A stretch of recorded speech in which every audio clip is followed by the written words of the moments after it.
దేవునికి మహిమ కలుగును గాక. పరిశుద్ధ గ్రంథములు మరి యోహాను రాసిన సువార్త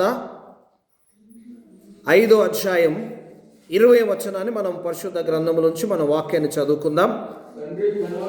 తండ్రి కుమారుని ప్రేమించుచు తాను చేయు వాటి నెలను ఆయనకు అగుపరచుచున్నాడని మీతో నిశ్చయముగా చెప్పుచున్నాను. మరియు మీరు ఆశ్చర్యపడినట్లు వీటికంటే గొప్ప కార్యములను ఆయనకు అగుపరచును. దేవుడు ఈ వాక్యం మన వెడికిలో దీవించును గాక. ఆమేన్. Praise the Lord. హల్లెలూయా. తండ్రి ప్రేమ ఈ లోకములో ఎవరు కూడా మనల్ని మన తండ్రి ప్రేమించినట్లుగా ఎవరు ప్రేమించారు. చాలాసార్లు కొంతమంది మీ హీరో ఎవరంటే చిరంజీవి అని చెప్తారు. మీ హీరో ఎవరంటే వారికి నచ్చిన హీరో పేరు చెప్తారు. మీ హీరోయిన్ ఎవరంటే నచ్చిన ఆమె పేరు చెప్తారు. వాళ్ళ కొరకు బట్టలు చింపుకుంటారు. ఎవరి కొరకు బట్టలు చింపుకుంటారు. అలాగే ఎవరి కొరకు ప్రాణాలు కూడా తీసుకుంటారు. ఎవరి కొరకు రోడ్లు ఎక్కుతారు. వాళ్ళ కొరకు కష్టం చేస్తూ ఉంటారు. వాడు ఎక్కడో ఏసీలో ఉండి కోట్లు సంపాదించుకుంటారు. కానీ ఇక్కడ మన వాళ్ళు ఏం చేస్తారంటే రోడ్ల మీదకి ఎక్కి బట్టలు చింపుకుంటారు. మన వాళ్ళు రోడ్ల మీదకి ఎక్కి కాలు చేతులు ఇరగొట్టుకుంటారు. మన వాళ్ళు ఏంటి అంటే ప్రాణాలు కూడా పోగొట్టుకుంటూ ఉంటారు. అంటే అంత వారికి ఆకర్షితులైపోతారు. ఎప్పుడన్నా నీకు జ్వరం వస్తే హాస్పిటల్ తీసుకుపోయారా వచ్చి వాళ్ళు? నీకు జ్వరం వస్తే ఓ 1000 రూపాయలు ఇచ్చారా? ఇవ్వరు. వాళ్ళు సంపాదించుకున్న 100 కోట్లలో నీకు 1 కోటి రూపాయలు ఇస్తారా? చెప్పండి, ఇస్తారా? ఇవ్వరు. అలాగే వాళ్ళకున్న కార్లలో కారు ఇస్తారా? ఒక్కొక్కటి కోట్లు పెట్టుకుంటారు. ఇస్తారా? ఇవ్వరు. కానీ వాళ్ళ కొరకు ఎవరి ఇష్టం అంటే పిల్లలు ఏం చెప్తారు? అమ్మ నాన్న ఇష్టం అని చెప్పరు. ఎవరు ఇష్టం అని చెప్తారు? పలానా సీరియల్లో నటిస్తున్న ఆమె అంటే నాకు ఇష్టం అని ఒకరు చెప్తారు. పలానా సినిమాలో విలన్గా చేసిన ఆయన లేకపోతే హీరోగా చేసిన ఆయన నాకు ఇష్టం అని చెప్తారు. కానీ నీ హీరో ఎవరు అంటే, మన హీరోలు ఎవరు అంటే మన కన్న తల్లిదండ్రులే. మొదట దేవుడైతే రెండవది ఎవరంటే మన యొక్క పేరెంట్స్. మన తల్లిదండ్రులు లేకుండా మనం ఏ స్థితికి మనం వెళ్ళలేము. ఈ స్థితికి మనం వచ్చామంటే మీకు ఇంతకుముందు కూడా ఒకసారి గుర్తు చేశాను అనుకోండి తల్లిదండ్రుల గురించి. మరొకసారి నేను అంటే ఈరోజు ప్రసంగం కూడా దేవుడు ఎందుకో తండ్రి యొక్క ప్రేమను గురించి తెలియజేయడానికి కొరకు దేవుడు బయలుపరచాడు కనుక దాన్ని నేను మీతో పంచుకోవడానికి ఇష్టపడుతూ ఉన్నాను. తండ్రి ప్రేమ ఈ ప్రపంచములో ఆయనకున్నటువంటి తండ్రి అంటే తల్లి బాధపడదు. తల్లి తండ్రి ఒకటే. దేవుడు ఏం చెప్పాడు? ఆదామును హవ్వలను చేసి మీరిద్దరూ ఏక శరీరమై ఉన్నారని చెప్పాడు. తల్లి తండ్రి, మీ దాంట్లో తల్లిని యాడ్ చేసుకుంటారా, నాన్నని యాడ్ చేసుకుంటారా, అది మీ యొక్క దానికి వదిలేస్తే. కానీ ఆ యొక్క తండ్రి ప్రేమ అంటే తండ్రి ఇంటికి యజమానుడు, స్త్రీకి శిరస్సు. అలాగే పిల్లలకు మరి తండ్రి, తర్వాత తల్లి. ఆ కుటుంబము ఆ తండ్రితోటే ఉంటుంది. ఆ భార్యకు గౌరవం భర్తతోటి, ఆ యొక్క ఆ పిల్లలకు తల్లిదండ్రులతోటే వారికి కావలసినటువంటి అన్నీ కూడా సమకూర్చబడేది. ఇక్కడ తండ్రి ఇక్కడ చూసినట్లయితే ఏం చెప్తుండంటే, మరి ఇక్కడ 20 వచనం చూసినట్లయితే తండ్రి కుమారుని ప్రేమించుచు, అంతే, కిందిది మనకద్దు. తండ్రి ఎవరిని ప్రేమిస్తున్నాడట? కుమారుని ప్రేమించుచున్నాడు. కుమారుని ఎంత ప్రేమిస్తాడంటే తండ్రి నా ప్రాణం పోయినా పర్వాలేదు. నేను మీకు అర్థం కూడా చెప్తున్నా. తండ్రి ఎట్లా ప్రేమిస్తాడంటే తన పిల్లల్ని, తన కుమారుని లేక కుమార్తెను, తన సంతానాన్ని ఎలా ప్రేమిస్తాడంటే నా ప్రాణం పోయినా పర్వాలేదు, కానీ నా కుమారుడు బ్రతకాలి, నా కుమార్తె బ్రతకాలి, నా కుమార్తె బాగుండాలి, నా కుమారుడు బాగుండాలి, నా కుటుంబము బాగుండాలి అనుకునేవాడు ప్రపంచంలో దేవుడి తర్వాత ఎవరు అంటే మనల్ని కన్న తల్లిదండ్రులే. Praise the Lord. హల్లెలూయా, హల్లెలూయా. మనకే బాధ వచ్చినా కంటికి రెప్పలాగా చూసేది, కంటికి రెప్పలాగా కాపాడేది ఈ ప్రపంచంలో ఎవరంటే దేవుడి తర్వాత మనల్ని కన్న తల్లిదండ్రే. అందరూ ఆమె అంటలేరు అంటే మీ అమ్మ నాన్న అలా చూసుకుంటలేరేమో. Praise the lord. हमारा माँ बाप के बिना कोई नहीं है इस दुनिया में. पहले परमेश्वर है तो दूसरा कौन है? हमारा माँ बाप है. इस दुनिया के अंदर हमारे माँ बाप को जितना हमारे बारे में चिंता रहता है उतना किसी को भी नहीं रहता, किसी भी उतना चिंता नहीं लेता. ఎవరు తీసుకోరు, చూసుకుంటూ పోతారు. మనం కొట్టుమిట్టాడుతుంటే మన కాళ్ళు చేతులు కొట్టుకొని మన పిల్లలు లేక మనం కొట్టుకుంటా అంటే చూసుకుంటూ పోతారు, అయ్యో అనుకుంటూ పోతారు. కానీ దగ్గరికి వచ్చేటోళ్ళు ఉండరు, అచ్చనా ఏం చేసేటోళ్ళు ఉండరు. కానీ ఆ తల్లి లేక ఆ తండ్రి హృదయము బద్దలైపోతుంది. ఆ తండ్రి లేక ఆ తల్లి హృదయము దుఃఖ సముద్రం అయిపోతుంది. పిల్లలు అల్లాడుతున్నప్పుడు, పిల్లలు అనారోగ్యంతో ఉన్నప్పుడు, పిల్లలు త్రోవ తప్పిపోయినప్పుడు, పిల్లలు బాగుగా నడుచుకున్నప్పుడు, వారు మంచి మార్గంలో నడవనప్పుడు, వారు విషయమై చింతిస్తూ బాధపడుతూ వారి కొరకు అనేక పని చేస్తూ కష్టపడుతూ ప్రయాసపడి వారిని ప్రయోజకులుగా మార్చడానికి కొరకు తల్లిదండ్రులు తిని తినక అనేక రీతులుగా వారి కొరకు కష్టపడుతూ ఉంటారు. హల్లెలూయా. ఏడుస్తూ ఉంటారు. మన కొరకు ఎవరు ఏడుస్తారు? పిల్లలు, యవనస్తులు గుర్తుపెట్టుకోవాలి, మీ కొరకు ఎవరు ఏడవరు? యేసు ప్రభు కూడా ఆయన అనగా చివరి వారములో ఆయన యెరూషలేములో ఆయన యాత్ర చేస్తున్నప్పుడు కావచ్చు, ఆ తర్వాత యేసు ప్రభు సిలువ వేసిన తర్వాత ఆయన సిలువను మోసుకొని పోతున్న సందర్భములో ఆయన వెనుక సంఘం అంతా కూడా ఏడ్చుకుంటూ పోతా ఉంటే యేసు ప్రభు అన్న మాట ఏం తెలుసండి? నా కొరకు ఏడవకండి, మీ కొరకు మీ పిల్లల కొరకు ఏడుగుడి. ఎంత మంచి మాట అండి. ఎవరి కోసం ఏడవాలట? మనం పిల్లల కోసం ఏడవాలి. ఎవరు ఏడుస్తారు పిల్లల కోసం? మంచి తల్లిదండ్రులు ప్రతిరోజు ఏడుస్తారు. దేనికోసం? వారు క్షేమంగా ఉండడానికి కొరకు. ఏడవడం అంటే ఉత్తగా ఏదో ఏడవడం కాదు, ప్రార్థన చేయడం దాని అర్థం. Praise the Lord. హల్లెలూయా. దాని అర్థం ఏంటిదంటే ప్రార్థన చేయడం. దాని అర్థం ఏంటంటే దేవుడి పాదాల దగ్గర వారి కొరకు రోజు మొరపెట్టడం, వారి క్షేమము కొరకు, వారి ఆత్మీయ ఎదుగుదల కొరకు, వారి ఆరోగ్యము కొరకు, వారి చదువు కొరకు, వారి భవిష్యత్తు కొరకు, వారి ఉద్యోగం కొరకు, వారి వివాహము కొరకు, వారు అన్ని విషయాలలో అన్ని రంగాలలో వారు ఫలించి అభివృద్ధి పొందడానికి కొరకు ప్రతి మంచి తల్లిదండ్రులు ఏం చేస్తారు తెలుసా? ప్రతిరోజు వారికి నిమిత్తము ప్రార్థిస్తారు. వారి నిమిత్తం ప్రభు పాదాల దగ్గర కన్నీరు కారుస్తూ ఉంటారు. హల్లెలూయా. ఎవరు చేయగలరు? ఈ ఓపిక ఎవరికి ఉంటుంది అంటే 9 నెలలు మోసిన తల్లికి, కన్న తల్లిదండ్రులకు తప్ప ఈ ఓపిక ఎవరికి ఉండదు. ఎవరికి ఉంటుందండి? మంది మన కోసం ఏడుస్తారా? లోకం ఎలాంటిదంటే నువ్వు బాగా బ్రతుకుతే ఏడుస్తుంది, నువ్వు బాగా చెడిపోతే బాగా నవ్వుతుంది. అర్థమైందా? నువ్వు బాగా బతుకుతే బాగా ఏడుస్తుంది, నువ్వెంత బతుకుతే అంత ఏడుపు వస్తుంది. నువ్వెంత చెడితే అంత నవ్వుతుంది. కొంతమందికి ఎక్కడికి పోయినా ఏడుస్తూ ఉంటారు. ఏం చేస్తారు? ఏడుస్తూ ఉంటారు. దేవుడి దయ, మనుషుల దయ మనకు చాలా అవసరం. Praise the Lord. హల్లెలూయా. ఏడుస్తారా? మీ మీద ఎవరన్నా ఏడుస్తున్నారా? స్తోత్రం చెప్పండి. యేసయ్య నా మీద ఏడిసే వాళ్ళు అందరిని బట్టి దేవానికి స్తోత్రం అని చెప్పండి.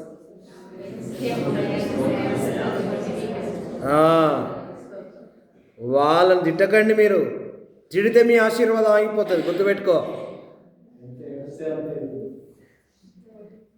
నీ మీద పడి ఏడుస్తారు చూసినావా మంది, వాళ్ళ నోర్లు ముయ్యద్దు నువ్వు, స్తోత్రం చెప్పు.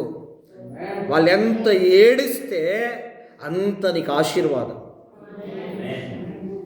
ఆమేన్. ఎవరు ఏడిస్తే? మంది మనం వారికి శత్రువులు అనుకొని ఏడిచే వాళ్ళందరూ ఏడిస్తే మనకు ఆశీర్వాదం. నేనైతే అదే అనుకుంటా. నేనేమన్నా ప్రైజ్ ది లార్డ్, హల్లెలూయా. నా మీద బాగా మంది ఏడుస్తారు. ఇప్పుడు ఒక కోర్సు చేస్తున్నాను, CTH అని ఒకటి బైబుల్ కోర్స్ చేస్తున్నాను. అక్కడ కూడా ఏడుస్తున్నారు నా మీద పడి, నాతోటి ఉండేవాళ్ళు. అంటే అది ఏందో కానీ నా మీద దేవుడి దయ, మనుషులది. ఎక్కడికి పోయినా మనుషులు నన్ను, దేవుడి ప్రేమ ఎట్లనో మనుషులు కూడా ప్రేమిస్తూ ఉంటారు. అలా నేను మనుషుల ప్రేమను కూడా పొందుకుంటాను. అంటే నా బిహేవియర్ అట్లా ఉంటుంది. ఎక్కడికన్నా పోతే నేను మనిషిని అలా ఆకర్షించేస్తా. నా పని అట్లనే ఉంటుంది, నా ఆకర్షణ అట్లనే ఉంటుంది, నా మాట తీరు అట్లనే ఉంటుంది. అక్కడ అందరిలో ఎక్కువ నన్ను ప్రేమిస్తూ ఉంటారు. నాతో ఉన్న వారికి ఈర్ష, అన్న నిన్ను అందరూ ప్రేమిస్తారన్న, నువ్వు చెప్పింది వేదం అన్న అంటారు. అక్కడ నన్ను ఏడుస్తారు, సేవకులు ఏడుస్తారు, బంధువులు ఏడుస్తారు, లోకస్తులు ఏడుస్తారు. మన మీద పడి ఎంత ఏడిస్తే మనకంత ఆశీర్వాదం. కొన్ని వెహికల్స్ వెనక వల్ల రాసి ఉంటే చూసారా,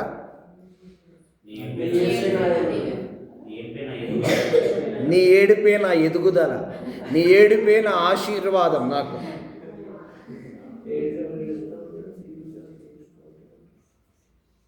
అర్థమైందా? ఎప్పుడు మనము దేవుని యొక్క ప్రేమ ఎట్లాంటిదంటే చాలా గొప్పది. ఇక్కడ చూసినట్లయితే తండ్రి కుమారుని ప్రేమించుచు, తండ్రి అయిన దేవుడు కుమారుని ప్రేమిస్తున్నాడు. ఈరోజు భౌతికమైనటువంటి తండ్రి అయినటువంటి మనం మన పిల్లల కోసం ఏడ్చినంతగా, మన పిల్లల కోసం మనం ప్రయాసపడినంతగా, మనము వారి కొరకు టైం కేటాయించినట్టుగా, మనం వారి కోసం ప్రార్థించినంతగా, మనం వారికి తోడుగా ఉన్నంతగా ఈ ప్రపంచంలో ఎవరు ఉండరు. ప్రైజ్ ది లార్డ్, హల్లెలూయా. టైంకు మనం తినకపోయినా ఎవరిని పెడతాం? మనకు మంచి బట్టలు పండుగ కొనుక్కోకపోయినా ఎవరు కొనిస్తాం? పిల్లలకి. నేను క్రిస్మస్ బట్టలు కొనుక్కోలే, స్వీట్కి మాత్రం తీసుకోవాలి, అవి కూడా తీసుకోవాలి. ఎవరు తీసుకుందాం? ఒక లడ్డుకు తీసుకుందాం. ప్రైజ్ ది లార్డ్, హల్లెలూయా. అంతకుముందు ఒకటి ఉండే, అదే నేను వేసుకుంటానని తను సరే అని చెప్పింది. కొన్నిసార్లు వారికి మనం తీసుకుంటాం, కానీ మనం కొన్నిసార్లు తీసుకోం. వారికి ప్రతి నెల ఫీజు కడతాం, వారికి కావాల్సిన అన్నీ మనం తీసుకొచ్చి టైంకి ఇచ్చేస్తాం. మన అవసరతలు పక్కకు ఉంచుకొని వాళ్ళ అవసరతలు తీరుస్తాం. ఎందుకంటే వాళ్ళు ఎదగాలి, ఎందుకంటే వారికి భవిష్యత్తు ఉంది, వారు ఇంకా దీవించబడాలి, వారు పెద్దగా వారు దేవుళ్ళలో కావచ్చు, చదువులో కావచ్చు, రేపు భవిష్యత్తులో వారు దీవించబడాలని మన యొక్క శ్రమంత ఎవరి కోసం? మన పిల్లల కోసం. ప్రైజ్ ది లార్డ్, హల్లెలూయా. సేవకుడి శ్రమ అంతా ఎవరి కోసం తెలుసా? సంఘం కొరకు. పిల్లలు అర్థం చేసుకుంటలేరు అనుకో, బాధ ఎవరు పడతారు? తల్లిదండ్రులు. సంఘం అర్థం చేసుకుంటలేదు అనుకో, బాధపడేది ఎవడు? పక్కించోడు బాధపడు, పక్క సంఘపోడు బాధపడడు, సేవకుడు బాధపడతాడు. ఇక్కడ బైబిల్లో మనం చూస్తున్నట్లయితే ఆదికాండం 37:3 ఒక వ్యక్తి యొక్క తండ్రి యొక్క ఆవేదన మన బైబిల్లో మనం చూస్తే, ఇక్కడ యాకోబు యొక్క వ్యక్తిత్వాన్ని మనం చూస్తున్నట్లయితే 37వ అధ్యాయం యాకోబు గురించి మనం చూసినట్లయితే ఆదికాండం 37:3 మరియు యోసేపు ఇశ్రాయేలు వృద్ధాప్యమందు పుట్టిన కుమారుడు గనక తన కుమారుని అందరికంటే ఎక్కువ అతని ప్రేమించి అతని కొరకు విచిత్రమైన నిలువుటంగి కుట్టించను. ఇక్కడ యోసేపు అనేటువంటి కుమారుడు యాకోబుకున్నాడు. యాకోబుకి ఎంతమంది కుమారులు అండి? 12 మంది కుమారులు కదా. ఇక్కడ యోసేపు గురించి మనం చూస్తున్నాం. యోసేపుని ఎంతగా ప్రేమిస్తున్నాడంటే చాలా ఎక్కువగా ప్రేమిస్తున్నాడు. ఎవరు? తండ్రి కుమారుని ప్రేమిస్తున్నాడు. తండ్రి కుమారుని ప్రేమిస్తున్నాడు. వృద్ధాప్యమందు పుట్టినటువంటి కుమారుడు అతన్ని ఎక్కువగా ప్రేమిస్తున్నాడు. ఎక్కువగా ప్రేమిస్తాడు. కొన్నిసార్లు పిల్లలకి ఏదైనా అనారోగ్యం వచ్చినప్పుడు తల్లిదండ్రులు ఏడుస్తూ ఉంటారు. ఎట్లా ఏడుస్తారంటే అసలు భయంకరంగా ఏడుస్తూ ఉంటారు. అయ్యో, నా కుమారుడు చనిపోతాడో బ్రతుకుతాడో, నా కుమార్తె చనిపోతుందో బ్రతుకుతుందో అన్నంత ఆవేదనతోటి, బాధతోటి ఏడుస్తూ ఉంటారు. ఆ మధ్యలో కిరణ్ బాగలేకుండే ఘోరంగా. ఎవరు? 2 साल पहले 3 साल पहले 2 साल 3 साल 3 సంవత్సరాల కింద కిరణ్ ఎట్లా అయిపోయాడంటే మొత్తం బాడీ మొత్తం ఇన్ఫెక్షన్ అయిపోయింది. ఇజ్రాయెల్ లేయర్ చూస్తే వాళ్ళ ముఖాలలో ఎలా అయిపోయినాయంటే వాడిపోయి, అంటే వేదనతో దుఃఖముతో నిండిపోయారు. ఎందుకు? కుమారుడు ఆ యొక్క బాడీ మొత్తం ఇన్ఫెక్షన్ అయిపోయి, బ్లడ్ ఇన్ఫెక్షన్ అయిపోయి అసలు చచ్చిపోయే పరిస్థితి. ఆ బాధ ఎవరికి తెలుస్తుందంటే తల్లిదండ్రులకి తెలుస్తుంది, పిల్లలకు కూర్చున్న బాధ. ఇప్పుడు పిల్లలకు తెలియదు, వాళ్ళు తల్లిలు తండ్రులు అయినప్పుడు తెలుస్తుంది. మళ్ళా ఎప్పుడు తెలుస్తుంది? వాళ్ళు తల్లిదండ్రులు అయినప్పుడు తెలుస్తుంది. అబ్బా, ఇంత బాధ తల్లిదండ్రి అంటే, పిల్లలంటే ఇలా ఉంటారా? మా అమ్మ నాన్న ఇంతగా ఏడ్చేది ఇందుకొరకేనా? మా కొరకు మా అమ్మ నాన్న ఇంత ప్రయాసపడ్డది, కష్టపడ్డది, ఏడ్చింది, ప్రార్థించింది, మాకు బుద్ధి చెప్పింది ఇందుకేనా అని వాళ్ళకి ఎప్పుడంటే, ఇప్పుడు అర్థం చేసుకొని వారికి ఎప్పుడంటే వాళ్ళు తల్లిదండ్రి అయినప్పుడు అర్థమవుతుంది. ఇలాగ పెంటన్న వాళ్ళ పాపలు బాగలేనప్పుడు అయితే ఎంత బాధతోటి, హాస్పిటల్లో ఎంత వేదనతోటి ఉండి ఇక్కడికి దేవుని మందిరానికి వచ్చారు. ఎందుకు? నా కుమార్తె బాగుపడాలి, నా కుమారుడు బాగుపడాలి, నా బిడ్డ బాగుపడాలి, నా రక్తం పంచుకొని పుట్టినటువంటి నా పిల్లలు బ్రతకాలి, వారు బాగుండాలనే ఆవేదన మన మాటలతో చెప్తే తీరదు, అర్థం కాదు. ఆ దుఃఖం, వేదన పడిన ప్రతి తల్లిదండ్రికి తెలుస్తుంది. హల్లెలూయా, హల్లెలూయా. ఇక్కడ యాకోబు తన కుమారుని ఎక్కువగా ప్రేమించాడు, పెద్దవాడయ్యాడు. ఒకరోజు అన్నల దగ్గరికి పంపించాడు. మీ అందరికీ తెలుసు, కానీ ఇక్కడ నేను చెప్తున్న టాపిక్ ఏంటిదంటే మీరు అర్థం చేసుకోవాలి. పెద్దవాడయ్యాడు, అన్నల దగ్గరికి పోయారు. అన్నలు ఏం చేస్తారు మీకు తెలుసు. ఏం చేశారండి? అన్నలు అతన్ని అమ్మేశారు, బొందలు పాటేశారు, బొందలకి వెళ్ళి తీసి అమ్మేశారు. ఇలా అయిపోయిన తర్వాత మరి అన్నల దగ్గరికి టిఫిన్ తీసుకొని వెళ్ళిన వాడు, మళ్ళీ చూడడానికి వెళ్ళిన వాడు తిరిగి తల్లిదండ్రుల దగ్గర రావాలి కదా, రాలేదు. ఏం సమాచారం వచ్చిందంటే చచ్చిపోయిండు అనే సమాచారం వచ్చింది. ఎట్లుంటుందండి? ఇక నీవు ఎక్కువగా ప్రేమించే నీ కుమారుడు లేక నీ కుమార్తెను చనిపోయిండు అనగానే నీవేమైపోతావు? ఆ వార్త వినగానే బిడ్డ చనిపోయింది అని, కొడుకు చనిపోయిండు అని ఆ వార్త వినగానే చచ్చిపోయిన తల్లులు తండ్రులు ఈ ప్రపంచంలో కోకొల్లలుగున్నారు. అంటే తట్టుకోలేక వారి గుండె ఆగిపోయినటువంటి తండ్రులు ఎంతోమంది ఉంటారు. అంటే ఆ న్యూస్ వినగానే, ఆ బ్యాడ్ వార్త వినగానే తల్లిదండ్రులు ఏమవుతారు?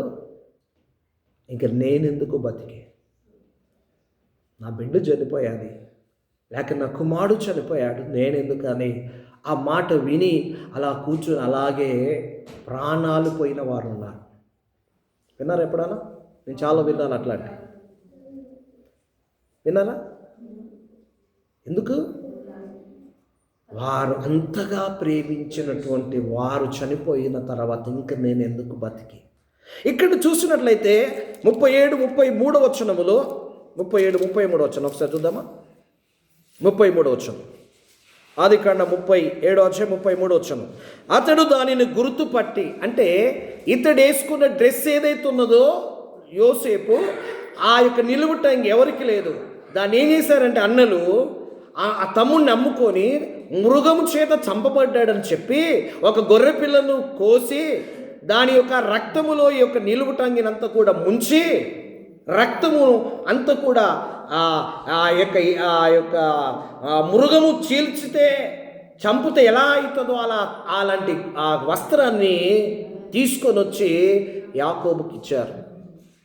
అయ్యా, తమ్ముడు చనిపోయాడు, క్రూర మృగం ఒకటి అతన్ని చంపిందని చెప్పి ఆ నిలువుటంగిని ఇచ్చిన తర్వాత 33లో చూసిన అతడు దానిని గుర్తుపట్టి, అంటే అంగిని, ఈ అంగి నా కుమారునిదే, దుష్ట మృగము వానిని తినివేసెను, యోసేపు నిశ్చయముగా చీల్చబడెను. యాకోబు తన బట్టలు చింపుకొని తన నడుమున గోనె పట్ట కట్టుకొని అనేక దినములు తన కుమారుని నిమిత్తము అంగలార్చుచుండగా, ఆ వార్త వినగానే ఆ గుడ్డలు చూసి ఆ యొక్క నిలువుటంగి చూసి నిజముగా ఇది నా కుమారుడిదే అని ఆ యొక్క వస్త్రాన్ని తీసుకొని పట్టుకొని, నా కుమారుడా యోసేపు, నిన్ను క్రూర మృగము తినివేసెనా అని ఏడుస్తూ ఆయన బట్టలు తీసి గోనె పట్ట కట్టుకొని అనేక రోజులు వారాలు నెలలుగా ఏడుస్తూ ఉన్నాడు. ఎవరు ఏడవగలుగుతారు నీ కొరకు? పిల్లలారా, ఎవరు ఏడుస్తారు? నీ అమ్మ నాన్న తప్ప ఈ ప్రపంచంలో ఎవతి ఏడవదంట. నేనైతే ఎవరైనా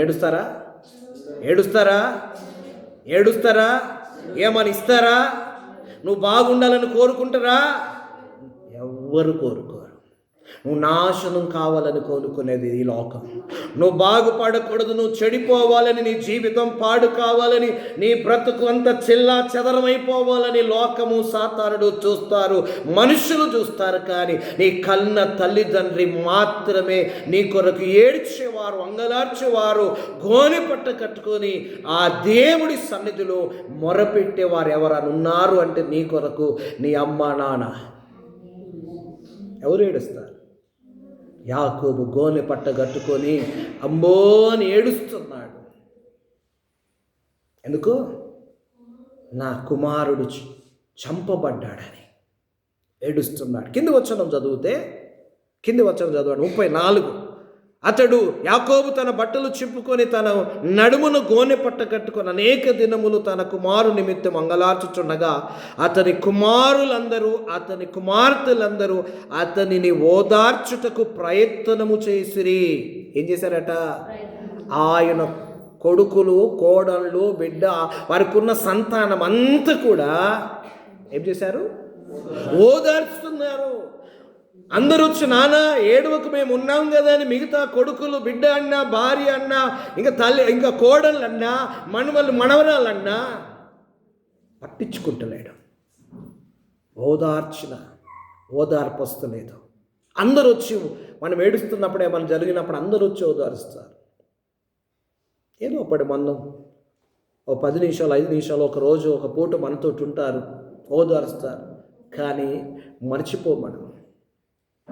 అక్కడ యాకోబును అంతమంది ఓదారుస్తున్నారు. కింద చూసినట్లయితే అక్కడే అయితే అతడు ఓదార్పు పొందనొల్లక. చూసారా? ఓదార్పు పొందాడా? ఎవరన్నా వారు ఓదారిస్తే ఓదార్పు వచ్చింది ఆయనకి? వస్తుందా? రాదు. ఎవరు ఓదార్పు ఇవ్వగలరు అంటే, ఎవరు ధైర్యం ఇవ్వగలరు తల్లిదండ్రుల కంటే? పిల్లలే. ప్రైజ్ ది లార్డ్, హల్లెలూయా. తల్లిదండ్రుల బలం ఏంటి తెలుసా? పిల్లలు. తల్లిదండ్రుల యొక్క ఆస్తి ఎవరు తెలుసా? పిల్లలు. తల్లిదండ్రుల యొక్క ఆ యొక్క ఆశ ఎవరు తెలుసా? భవిష్యత్తు పిల్లలు. తల్లిదండ్రుల యొక్క ఆ గర్వం ఏంటి తెలుసా? పిల్లలు. కానీ ఈరోజు పిల్లలు ఎట్లుంటున్నారు? 20 ఏళ్ళ, 15 ఏళ్ళ, 20 ఏళ్ళ 30 ఏళ్ళ పిల్లలను చేస్తే కష్టపడితే ఈరోజు తల్లిని తండ్రిని కాళ్ళతోటి తన్నిపోయే దుర్మార్గులైన కుమారులు కుమార్తెలు లేరా? ఉన్నారు. ఎంతో తన్నుతున్నారు?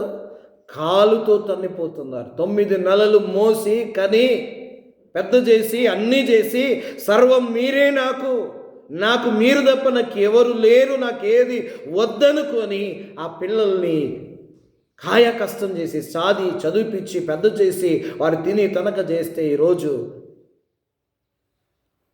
దుఃఖ సముద్రంలో ముంచిపోయే కుమారులు కుమార్తెలు లేరా? ఉన్నారు. ఇక్కడ తండ్రి ఎంతమంది ఓదార్పు నొందకున్నాడు చూడండి. అక్కడే చూసినట్లయితే ఇంకేమంటుండంటే అక్కడ వాక్యము, నేను అంగలార్చుచు మృతుల లోకమునకు నా కుమారుని యొద్దకు వెళ్ళేదనని చెప్పి అతని తండ్రి అతని కోసము ఏడ్చారు. నేను ఎందుకు బతకాలి? ఎవరి కొరకు బ్రతకాలి? చాలామంది అంటారు, పిల్లలు చెప్తే విననప్పుడు ఎందుకు నేను బతికి, ఎవరి కోసం బ్రతకాలి, ఎవరి కోసం పని చేయాలి, ఎవరి కొరకు నేను ఎదురకు పోగొట్టుకొని నేను పని చేయాలి, ఎందుకు నేను ఆకలి దప్పులతో పనిచేసి 10 రూపాయలు సంపాదించేది ఎవరి కోసం? మీరు వినకపోతే మీకోసం కదా. అట్లాంటప్పుడు నేను ఎందుకు బ్రతికి, నేను చచ్చిపోతే అయిపోతుంది కానీ అన్న తల్లిదండ్రులు లేరా? అలా అని పిల్లలు వినకపోతే చచ్చిపోయిన తల్లిదండ్రులు లేరా? ఎంతోమంది. యాకోబు అంటే నేను ఎందుకు బతకాలి, ఇంకా నేను చచ్చిపోయి నేను కూడా నా కుమారుడి దగ్గరికి వెళ్ళిపోతా. ఒకసారి ఆలోచించండి. నేను బతికి ఎందుకు, నేను చనిపోయి ఎక్కడికి పోతా అనుకుంటున్నాడు ఆయన? నా కుమారుడి దగ్గరికి వెళ్తే, ఎక్కడైతే నా కుమారుడు చచ్చిపోయి వెళ్ళిపోయాడో అక్కడ నా కుమారునితో ఉంటే నాకు ఆనందం. చూసారండి, అంతమంది ఓదార్చన నేను వాళ్ళతో ఉండాలనుకుంటున్నాడు తండ్రి. ఎవరితో ఉండాలనుకుంటున్నాడు? నేను చనిపోయిన నా కుమారుడి దగ్గరికి వెళ్ళాలి, అక్కడ నేను ఉండాలనుకుంటున్నాడు. ఈరోజు పిల్లలు అనుకుంటారా తల్లిదండ్రులతో నాకు ఎవరు అవసరం లేదు, నాకు దేవుడు నాకు తల్లిదండ్రులు కావాలనుకునే పిల్లలు ఎవరైతే ఉన్నారో వారిని దేవుడు ఆశీర్వదిస్తాడు. ఎవరైతే దేవుడు నాకొద్దు తల్లిదండ్రులు వద్దు అనుకుంటారో వారు శపించబడతారు. ఏమవుతారండి? వాళ్ళు శపించబడతారు. బైబిల్ చెప్తుంది, నేను కాదు. నీ తల్లిని నీ తండ్రిని సన్మానించకపోతే నీకేమొస్తుంది? శాపం వస్తుంది. నిన్నెవడు ఆశీర్వదించడు, నిన్నెవడు బాగు చేయడు. నువ్వెక్కడికి పోయినా ఏ పని చేసినా నీ బతుకులో ఆశీర్వాదము రాదు, శాపమే. నువ్వు 100 సంపాదిస్తే 200 ఖర్చు వస్తుంది. నువ్వు 1,00,000 సంపాదిస్తే 2 లక్షలు ఒడుస్తాయి. నువ్వు నెమ్మదిగా నిద్రపోవు, నెమ్మదిగా నువ్వు తినవు, నువ్వు తృప్తిగా ఉండవు. నువ్వేం చేసినా అక్కడ నీకు ఆశీర్వాదం ఉండదు. ఎందుకు? నీ తల్లి నీ తండ్రి ఏడుస్తున్నారు. నీ తల్లి నీ తండ్రి ఏం చేస్తున్నారు? బాధపడుతున్నప్పుడు మన తల్లిదండ్రులను బాధ పెట్టే పిల్లలుగా మనం ఎప్పుడు బాగుపడం. గుర్తుపెట్టుకోవాలి. తండ్రి ఆవేదన, తల్లి ఆవేదన ఈ లోకములు ఎవరికి ఉండదు. యాకోబు అందరూ వచ్చి ఓదారుస్తున్నారు. నానా మేము లేమా, తమ్ముడు చనిపోతే? మామయ్య మేము లేమా? భార్య వచ్చి కూడా అనొచ్చు, అయ్యా నేనున్నాను కదా. దీన వచ్చి అనొచ్చు, నేనున్నా కదా నాన్న. మణమరాళ్ళు వచ్చి మణమల్లో వచ్చి ఎంతమంది మొత్తుకున్నా సమాధానం లేదు. నేను చనిపోతా అంటున్నాడు. ప్రేమల దేవులారా, అలాగే మనం చూసినట్లయితే 45వ అధ్యాయం 25వ వచనం, అక్కడే 45:25, వారు ఐగుప్తు నుండి బయలుదేరి వారు తండ్రి అయిన యాకోబు యొద్దకు వచ్చి యోసేపు ఇంకా బ్రతికి ఉండి ఐగుప్తు దేశమంతటిని ఏలుచున్నాడని అతనికి తెలియజేసిరి.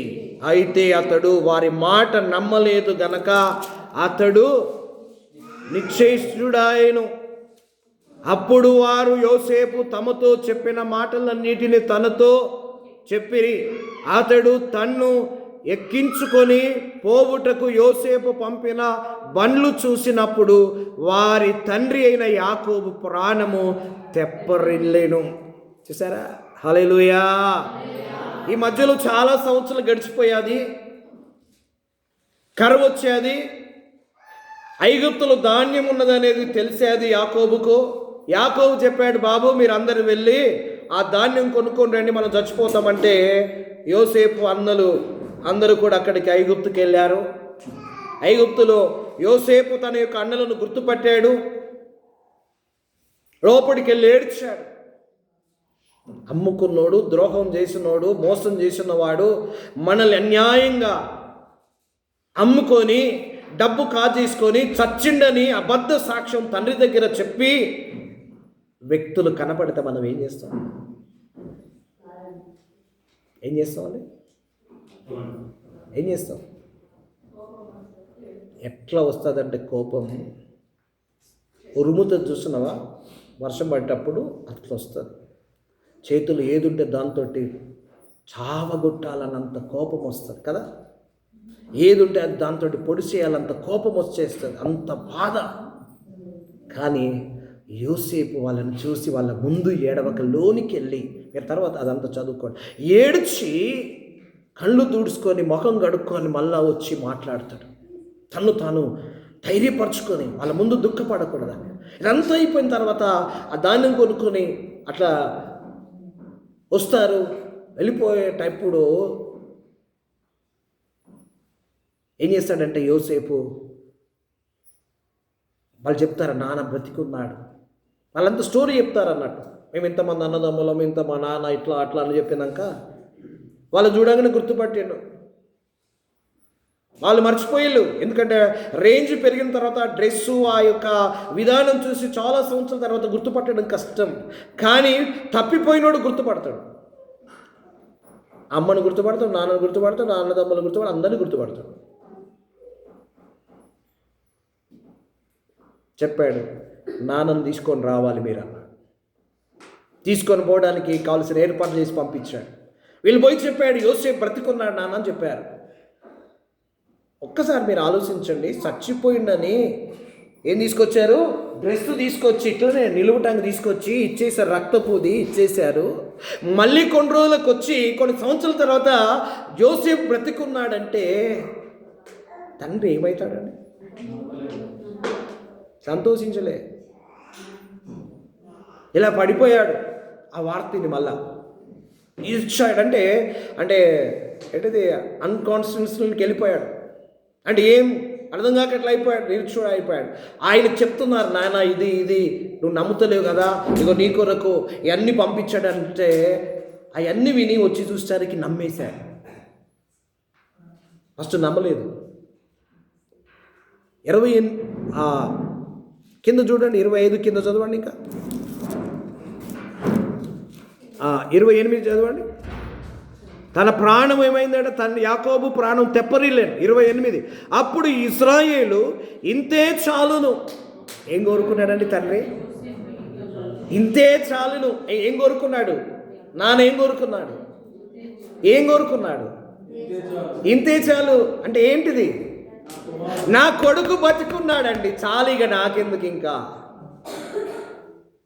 ఎంత సంతోషం, నా కొడుకు బతికున్నాడు, ఈ వార్త విన్నా నాకు ఇంతే చాలు.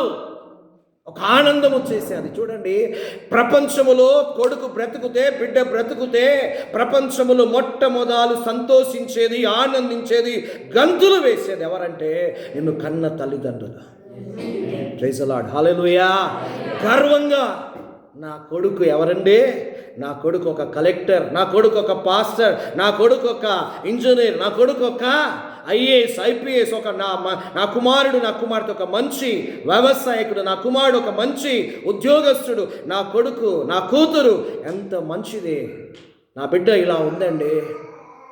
నీ గురించి సంతోషించేది, నీ గురించి గొప్పగా చెప్పేది నీ నాకు మాటలు కొన్నిసార్లు బాగా రావు, నీ భర్త కూడా చెప్పడు కావచ్చు నీ గురించి.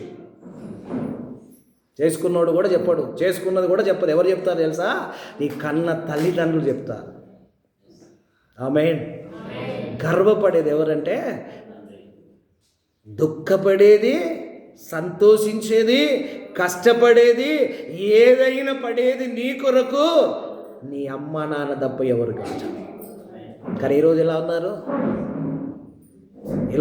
ఈరోజు ఎలా ఉన్నారు? అనేకులు తప్పిపోతున్నారు.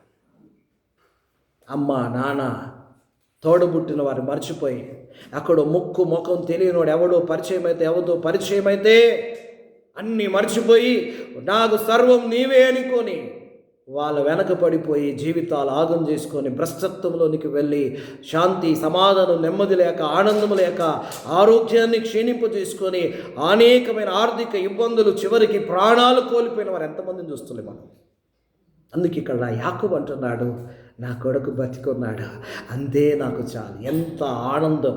కింద చూడండి, అక్కడే ఏమంటాడు తెలుసా? ఏమంటున్నాడని,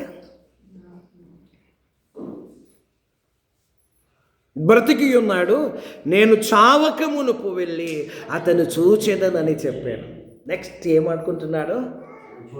నా కొడుకును చూడాలి, ఎట్లా ఉన్నాడు. ఆతృత. భార్యకు ఉంటుందా భర్తను చూడాలని ఈ రోజులలో? భార్యకు ఉంటుందా? భర్తకు ఉంటుందా? అంతా పిల్లలకు ఉంటుందా అంట. నేనైతే ఎవరికి ఉంటుంది? కన్నవారికి, పుట్టిన వారి మీద ఉన్నంత మమకారము, ప్రేమ, గౌరవము, ఆశ, ఆ బాధ, సంతోషము, దుఃఖము ఇక ఎవరికి ఉండదు. ఉన్న అమ్మ నాన్న ప్రేమ కంటే తక్కువే అంట. నీ భర్తకున్నా, నీ భార్యకున్నా, నీకెవరికున్నా నీ అమ్మ నాన్నకున్నంత ప్రేమ ఎవరికి ఉండదు.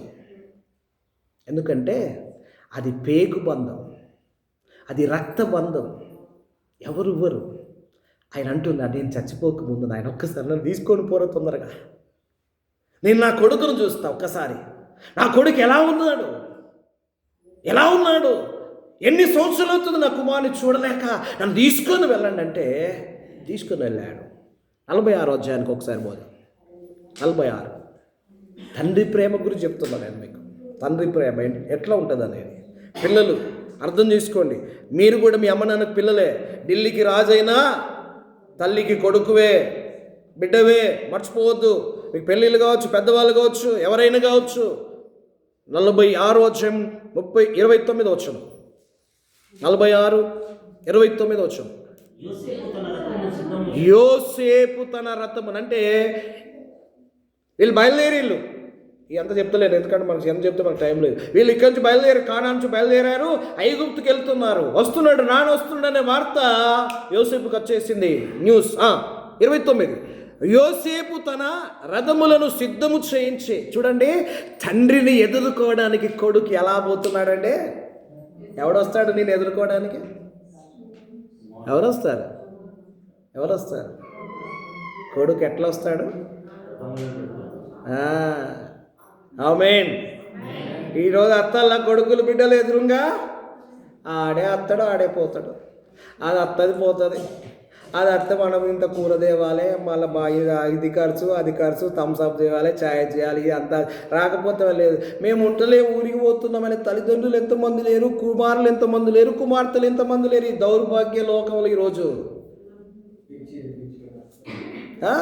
ఎవడో పడికి మాలినోడు వస్తాడంటేనేమో, ఎవడో ఎక్కడోడో దిక్కుమాలినోడు ముక్కు ముఖం తెలియనోడు వస్తానేమో గొర్రెలు కోసి పెడతారు. కన్న తల్లిదండ్రులు వస్తున్నామంటే ఇంటికాడ ఉండమని చెప్తారు ఈ దౌర్భాగ్య బిడ్డలు కొడుకులు. ఎందుకు? వస్తే ఖర్చు అవుతుందేమో. నీకు వాళ్ళ కడుపు మార్చుకొని పెట్టినప్పుడు ఖర్చు అవుతుంది అనుకుంటే నువ్వేడ బతుకుతావు, నువ్వేడ చదువుతావు, నీకెక్కడ దొరుకు భర్త, నువ్వెక్కడ బతికి ఎక్కడ బట్ట కడుతావు, అది ఆలోచిస్తారా? లేదు. బురదలో రాయి వేసుకున్నాము, దాటినము, ఆ బండ కూడా తీసేసే దౌర్భాగ్యము మనుషులు ఉన్నారు ఈ రోజుల్లో. యోసేపు రథాలను సిద్ధం చేసి ఏం చేస్తున్నాడు చూడండి ఒకసారి. రథములను సిద్ధము చేయించి తన తండ్రి అయిన ఇశ్రాయేలును ఎదుర్కొనుటకు గోషేనుకు వెళ్ళి అతనికి కనబడెను. ఈయన ఏం చేయొచ్చు అసలు? ఈయన ఏం చేయొచ్చండి? రాజు ఈయన ఎవరు? ఐగుప్తు కింగు. ఏం చేయొచ్చు? అరే బాయ్ పోయి తీసుకొని రండి మా నాన్నని చెప్పొచ్చురా, సైనికులకు అక్కడ ఉన్నటువంటి మంత్రులకు ఆజ్ఞాపించవచ్చు, రథాల మీద వెళ్ళి మా నాన్నను తీసుకొని రండి, మా అమ్మను తీసుకొని రండి, బతుకుంటే మా అన్నదమ్ములను వదినలు అందరిని పట్టుకొని రండి అని చెప్పొచ్చు. సింహాసనం మీద కూర్చోవచ్చు, మా నాన్న వచ్చేదాకా నేనంటే ఏందో అని ఇట్లా కాళ్ళ మీద వేసుకొని సింహాసనం మీద ఉండొచ్చు. ఉన్నాడా? ఎదుర్కోవడానికి. చూడండి, కొడుకుకు తండ్రి పట్ల ప్రేమ. ఈరోజు కొడుకులకు, బిడ్డలకు తండ్రుల పట్ల, తల్లుల పట్ల ప్రేమ ఉందా అంటే చాలా తక్కువ, అరుదు. అలా ఉన్న పిల్లలు దీవించబడతారు. ఎలా అంటే ఎగ్జాంపుల్ ఎవరో కాదు, యోసేపే. ప్రైజ్ ది లార్డ్, హల్లెలూయా. అలా ఏ పిల్లలైతే ఏ కుమారులైతే ఏ కుమార్తెలైతే అలా ఉంటారో విధేయులుగా, ఆ పిల్లలను దేవుడు దీవించకపోతాడు. ఇక్కడ చూస్తున్నట్లయితే యోసేపు తన తండ్రిని ఎదుర్కోవడానికి వెళ్ళాడు రథాలను తీసుకొని.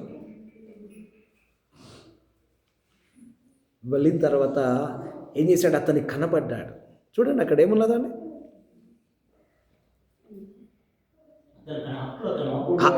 అప్పుడు అతడు అతని మెడ మీద పడి అతని మెడ పట్టుకొని ఎంతో ఏడ్చారు. ఇద్దరు తండ్రి కొడుకులు ఏడుస్తున్నారు. ఆ పక్కకు దూరంగా ఇంకో అన్న వదిలే పిల్లలందరూ ఇలా ఉన్నారు.